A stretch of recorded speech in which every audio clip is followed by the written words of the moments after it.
Hello there, and welcome back to another review. This one is for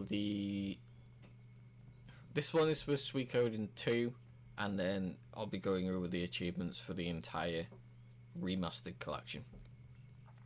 So, Suikoden 2. Usually when you go back to a game that you have a ton of nostalgia for, it's quite often that you find that it's a bit disappointing. It's not quite how you remember it being, or there's like little niggly bits that are like, I could really do with an update or something like that. For me, with Suikoden 2, it held up like so well.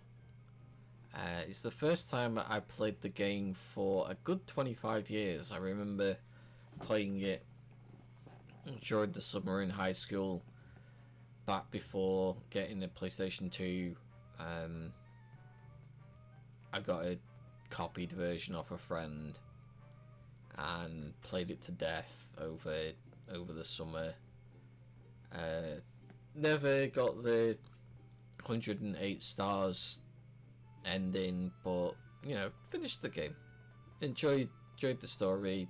Like, it was great. It was probably at the time my third RPG after like Pokemon and Final Fantasy 8. I might have played Final Fantasy 7 by then, but like, this game holds up so well. The story for Suikoden 2 is just so amazing. Although it doesn't do anything particularly groundbreaking, the way that the story plays out is, like, for the time, was just head and shoulders above everything else. It was really a lot more dark compared to like a lot of the lighter RPGs at the time, you know, the sort of Final Fantasies or like Pokemon and stuff like that I had played at the time. With Suikoden 2, it's all about the city-states going to war with Highland. Highland invades because they've got this mad prince in, that's taken over. Highland invades. The leader of the city-states, like right at the start of the game, gets brutally murdered, and it kind of everything disintegrates from there, and Highland sort of take over everything, and it's your job to fight back with the ragtag band of men and women that you managed to get together at the time. So story-wise, like, it's very much, I suppose contemporary, it would be very much similar style to like Game of Thrones, in that everybody's trying to murder everybody sort of thing. And then stuff like the actual world building itself with the characters, you can see the progression that's gone on from Suikoden 1 to Suikoden 2. In 1, you sort of, whenever you were recruiting people, you'd go up to them, you'd ask whether they'd join you, and they just said yes, and that was kind of it. Whereas with Suikoden 2, every character has something to them, like it's like a little bit of story, or they might have a fleshed out side quest. So like Hicks and Tengar come back from Suikoden 1. They were very much involved with like the warrior village and the Necklord storyline, and like you see like the progression of Hicks and Tengar's like relationship, and Hicks's attempt to becoming a warrior worthy of the warrior village. And then Futch and Humphrey as well. In the first game, Futch's dragon dies and he gets cast out by the Dragon Clan, and Humphrey's asked to look after Futch, and Futch goes off on a quest to to find a new dragon. And in Suikoden 2, you see the progression of that. You see Futch going up this mountainside and finding this dragon's egg. The egg hatching and becoming white. The dragon. And then that story continues to progress into Suikoden 3, apparently. I did look up some of the characters and stuff, so I know there's that progression for Suikoden 3. And then there's like just all of the little characters, like you get the chef, and then you get the chef's mini game, and you get like there's a farmer, and you can get like ceilings and stuff, and he will grow crops. And then there's like the whack-a-mole mini game from that. And then you've got stuff like the music. So the music has sort of progressed from the first one. The first one had like a few really good songs to it, but there wasn't like a lot of variety or depth to the music. And now it's like a lot of the scenes where certain emotions are played, there's like certain different musics that are played. And then there's like Nanami's theme whenever Nanami's like on screen trying to like get you up in the morning, get you ready. There's like this really pleasant, happy music playing. And then scenes where there's like Joey's like not come back from the infiltration of Highland, and like you're waiting for him, and there's like this nice mellow music being played in the background.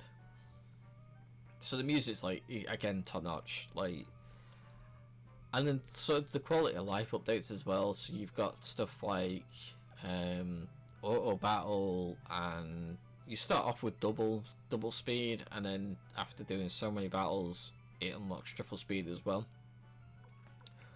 Why this isn't unlocked straight away, I have no idea, but hey, like, whatever.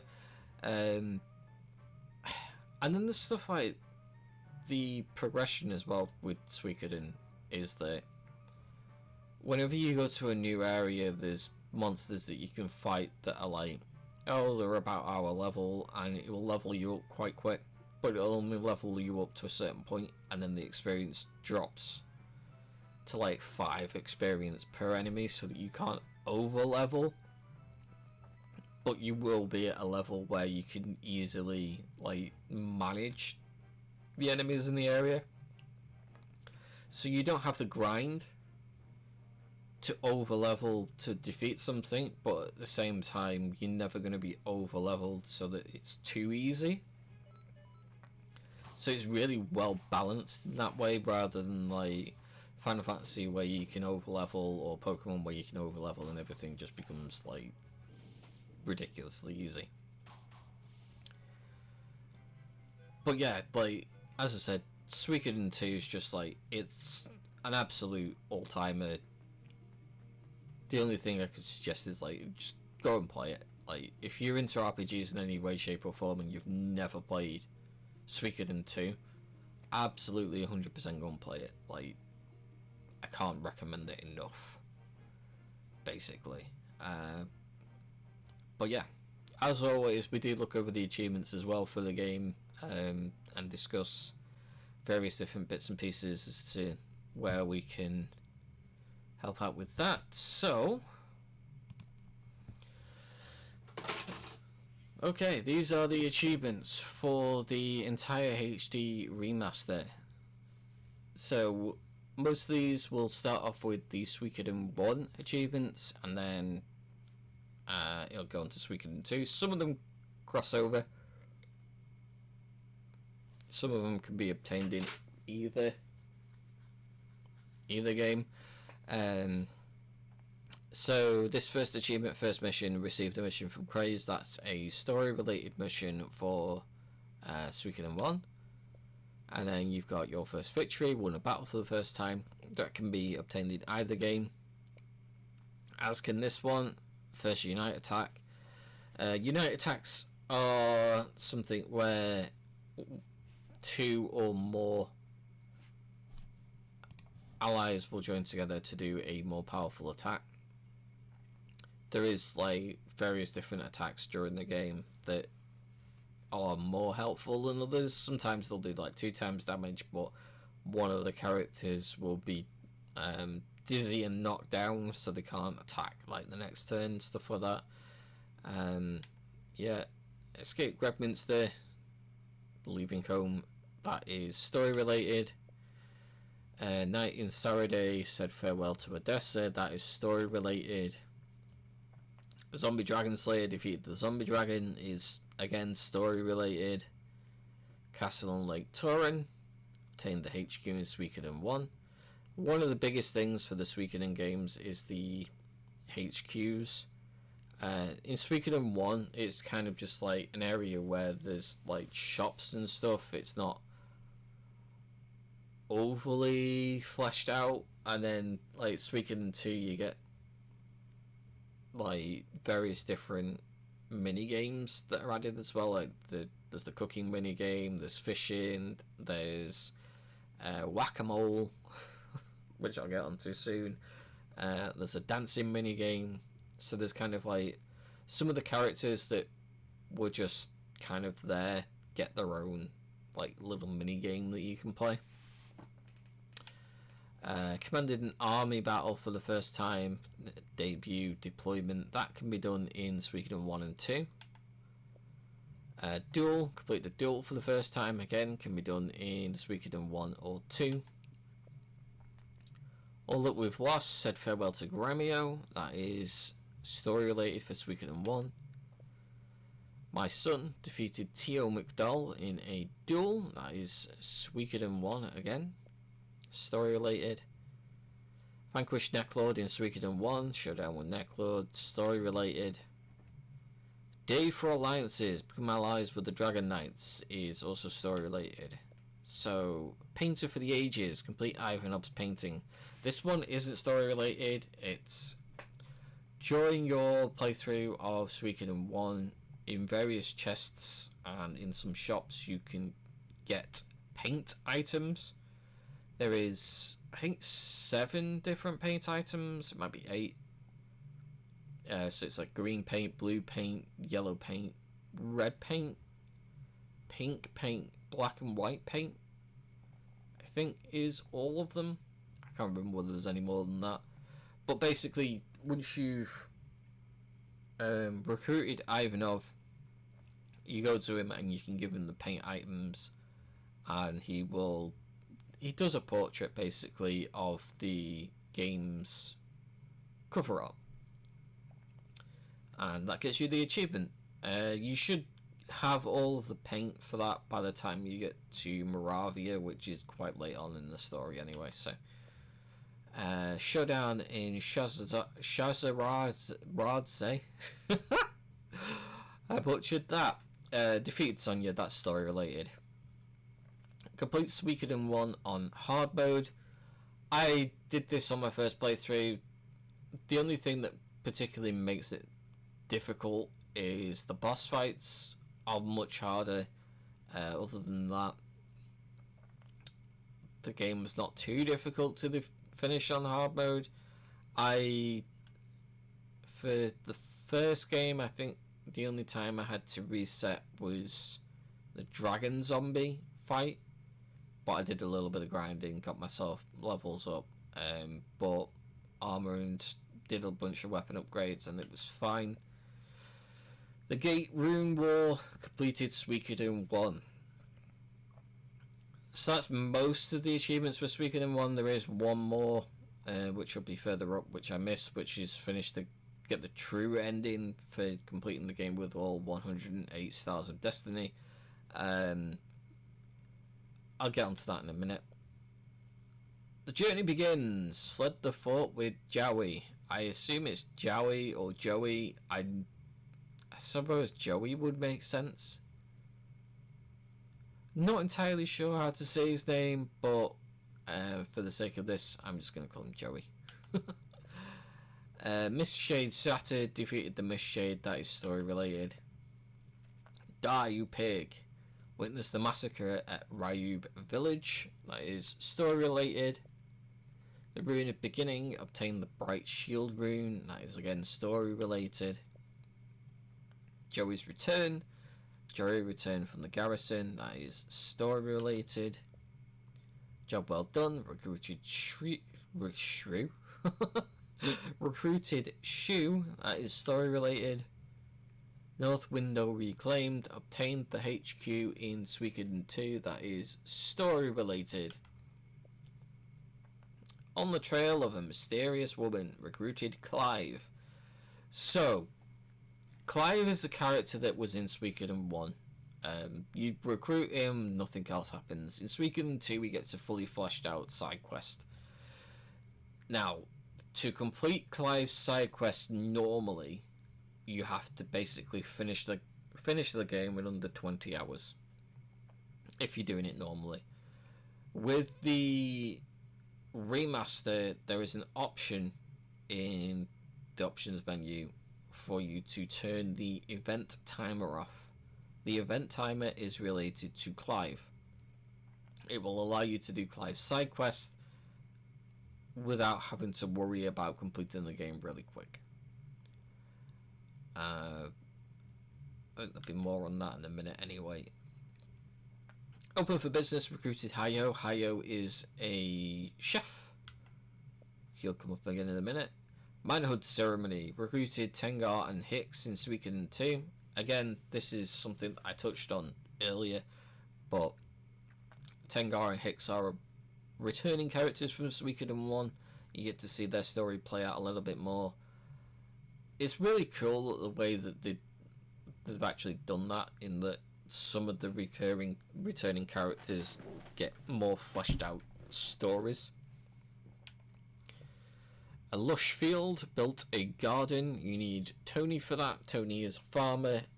He will grow little saplings for you so that you can get vegetables for the cooking. A new dragon, recruited Futch in Suikoden 2. Again, as I said, Futch has a side quest. So that he fleshes his story out a little bit more, and then you see a little bit more of the story in Suikoden 3. A Knight's Pride, recruiting Miklatov and Camus. That is story related. Rope climbing. Got first in rope climbing for the first time, and rope climbing master, first in rope climbing 10,000 potch. So rope climbing is a mini game that you can take part in the castle. It's basically climbing a rope up to the top of a cliff face. I think there's something like 24 notches on the rope or something like that, 25.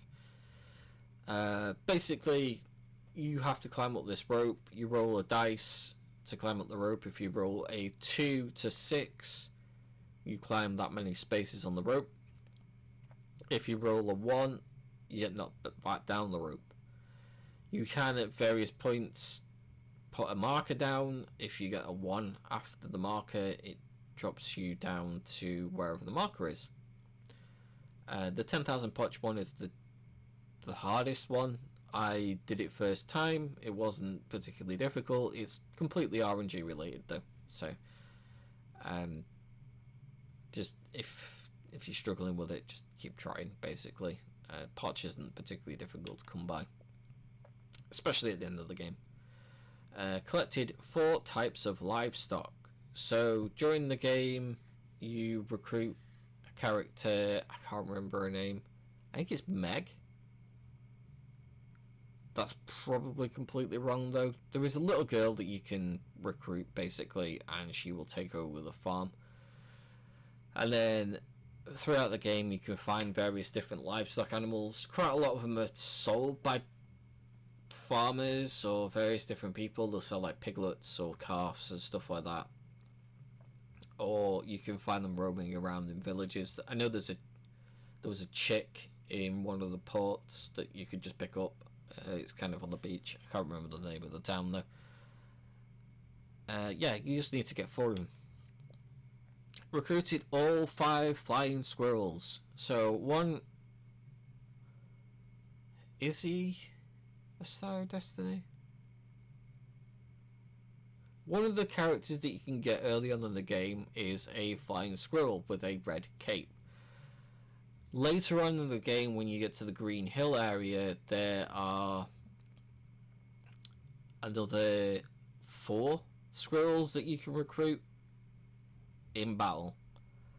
You're best off looking up a guide for the areas as to where they are. They are sort of around the Green Hill area, but they're in different areas.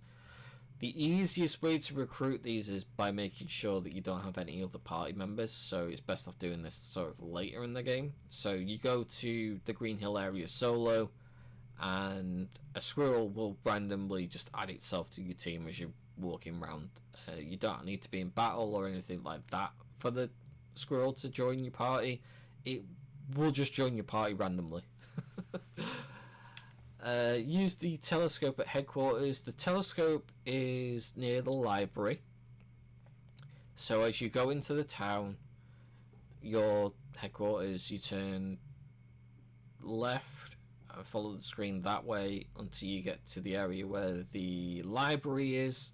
The library's quite a big building. It's like, you really can't miss it. If you go south from the library, there's kind of a little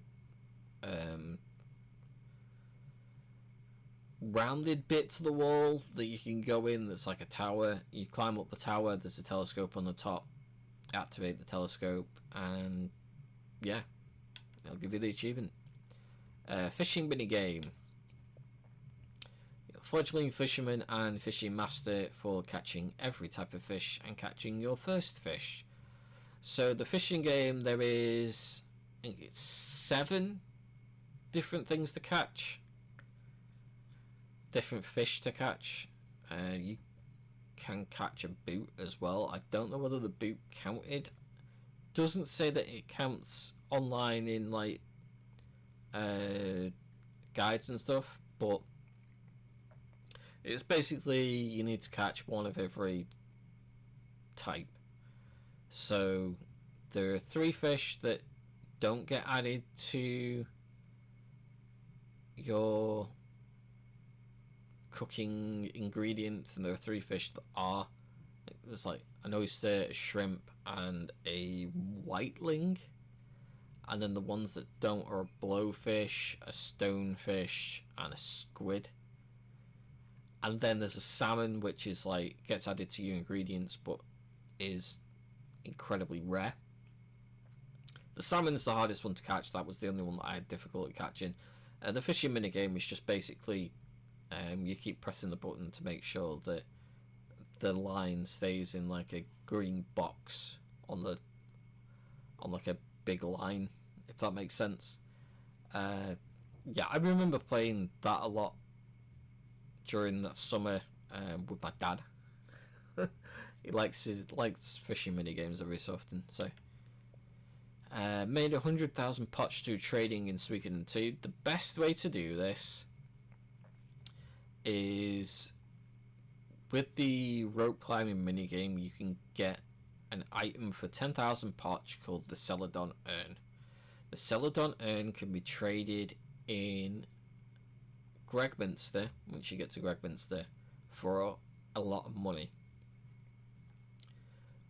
What you're best off doing is saving before you go into the trading post, because the amounts that the trading post sells stuff for, or you can buy stuff for, differs all the time depending on RNG.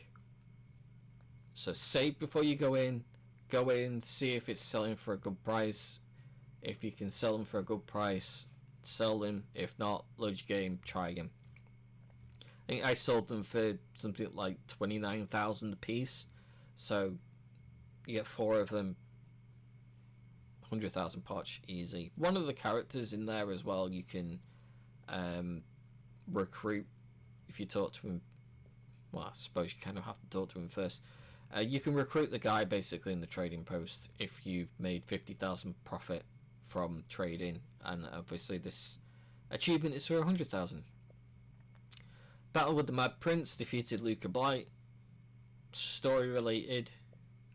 Soul Eater, recruited the protagonist of Suikoden 1. If you've finished Suikoden 1 first, which I highly recommend you do, just for like story stuff, but do Suikoden 1 first. Once you finish the game, you'll get a game clear save. That can then be loaded up in Suikoden 2.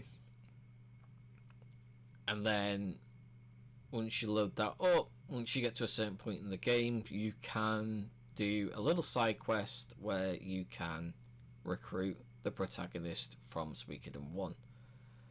This protagonist will never join your HQ. If you want to add him to your party again, you need to go back to Gregminster to talk to him to add him to your party. So I kind of never did that again because, well, it was a pain going all the way back to Gregminster every time. But he's a decent party member, obviously. Former main character. He has a unite attack with your character Ryu, so that they can do like they can attack everything, but it's like 0.75 damage. Very useful. You just can't use it all the time. A dancer is born. Beat the dance with Karen for the first time. So to recruit Karen, the dancer, you have to do a dance mini game anyway. More on that in a second. Necklord dead at last. Defeating Necklord in Suikoden 2. That is story related. Greetings, Guardian Deity. Built a Guardian Deity for the first time. So for this one, during the game, you'll notice that some monsters might drop plans.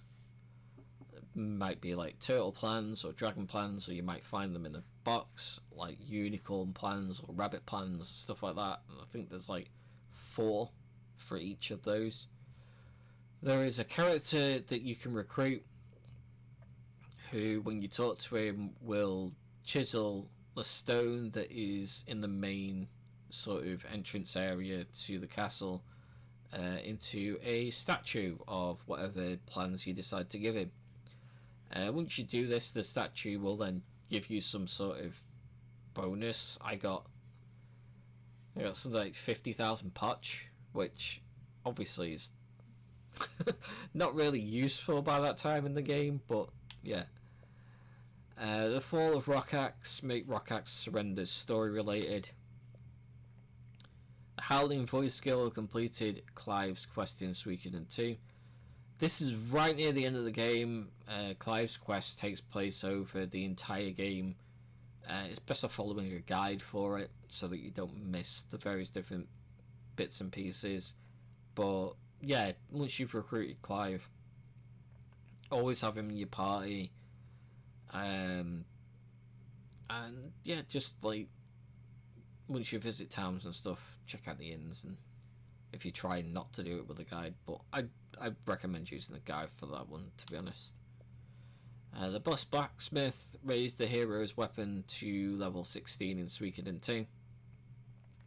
This one's a little bit different from Suikoden 1, in that Suikoden 1 you just needed to recruit the 5 blacksmiths, and then like the 5th blacksmith would raise your weapon to level 16. In this one, you need to, once you recruit the blacksmith, you need to buy I think it's like an iron, silver and gold hammers, and that will allow him to make your weapons level 16. Escaped Le Renu. I don't speak French, but yeah, that is story related again. Fought the final battle with Joey. That is story related. Got the 108 stars ending in Suikoden 2. That's the true ending for recruiting every single character. You need to basically recruit all 108 characters before going to Rockaxe to get the true ending. Complete Suikoden 2. self-explanatory. Completely on hard mode. I didn't have any difficulty completing Suikoden 2 on hard mode. I think I had to reload the save once because I messed something up, but it's not hard at all. Beat Whack-A-Mole on hard mode. This was hands down the hardest achievement in the game. It took 3 hours to do it. The only thing I can suggest for Whack-A-Mole hard mode, because there's no cheese or any easy way to do this, is just bear with it, keep going, keep trying. I turn the controller. Basically what happens with hard mode is, on top of obviously the moles popping out, you've got woodchucks that pop out. If you hit a woodchuck, it then counts as a miss. You get 3 misses, you fail. On top of that, the screen moves, so it will rotate and then rotate back and then rotate and then rotate back over the 60 seconds. The best thing to do that I found was to rotate the controller and just keep trying over and over and over again, and eventually you'll do it. That's how I did it. Beat the stage 5 of the dance with Karen. What the game doesn't tell you with the dancing with Karen is that if you press the back button or the select button or the it's the button with the 2 squares on, if you press that, it will show the button presses for whatever reason, which makes the first 3 stages of the dance easy because they're just recalling from memory the dance steps. Stage 4 and 5 have to be done to the beat. Now the beat is Karen clapping. Every time she claps, you should be pressing a button just before she claps. So keep an eye on Karen, and then every time she claps, press a button. It's the best way to explain what to do there to make it easier. When she starts adding the right and left bumpers, I found that if she did like 2 or 3 right or left bumpers in a row, I had difficulty with that. But if it was like all single button presses and they were all different each time, it was a lot easier. The 108 stars ending in Suikoden 1. I didn't get it the first time round. The reason why I didn't get it the first time round was because I got to a point in the game, and when I'd looked at the Stars of Destiny board that you have, one of them would die. During battles, like the army battles, some of the main characters can die, which I didn't know at the time. And if one of them dies, you do not get this ending. So, yeah, that was a bummer. I didn't have any other save files or anything to go back to, and I tried the auto save and it wasn't far enough back, so I had to replay the entire game, which was fine. It only took I think it was 13 hours to replay the entire game again. Wasn't too bad. And then my last achievement, Path of the Chef. Emerge victorious in the final cook-off. So for this, I highly, highly, highly recommend you start doing the cooking minigame as soon as you unlock Hayo. Because I didn't. I did it after I basically finished the game. It was the last thing I needed to do. And between cook-off rounds, it's depending on what you read on the internet. Some people say 30 minutes, some people say an hour. I found that 45 minutes was the sweet spot. It definitely popped the next round every 45 minutes. The game cannot be left to go idle if it goes idle, then it doesn't count any extra time towards the cook-off. And by idle, I mean if it's on Xbox, it's that screen where it kind of goes into power saving mode and will pop up like your latest achievement and stuff like that. I don't know what it looks like on PlayStation, but yeah. And then the last achievement, Suikoden, reset all the achievements. I don't know why it says reset all the achievements. This is get all the achievements. There's obviously been like an error in translation or something there, which is weird. But yeah, get all the achievements. So yeah, that was all the achievements for